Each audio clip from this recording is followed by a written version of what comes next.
7.5 இருக்கவும் எனக்கு Madras medical college top college கிடச்சிருக்கு. அதில் ரொம்பவே ஹாப்பியாக இருக்கேன். இந்த மாதிரி ஸ்கீம்னால நிறைய ஸ்டூடெண்ட்ஸ் வந்து பெனிஃபிட் ஆகுறாங்க. இதுவே 7.5 இல்லைன்னா கிடச்சிருக்குமான்னு தெரியல. அது இருந்தது கொஞ்சம் யூஸ்ஃபுல்லாக தான் இருக்குது. என் பேர் என் வேலன்.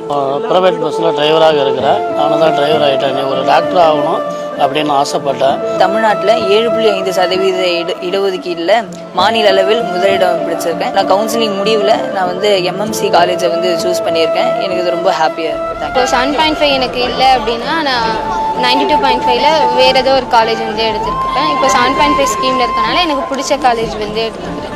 ரொம்பவே வந்து 7.5 வந்து யூஸ்ஃபுல்லாக இருக்குது. ₹1 செலவு இல்லாமல் முழுவதும் அரசாங்கமே அந்த மருத்துவ கட்டணத்தை ஏற்றுக்கொண்டு இன்றைக்கு ஏழை எளிய ஒடுக்கப்பட்ட நசுக்கப்பட்ட கடை கோட்டில் இருக்கின்ற சாமானிய மகன் கூட இன்றைக்கு மருத்துவராகக்கூடிய காட்சி அதிமுக ஆட்சியிலே தான் இருந்தது என்பதை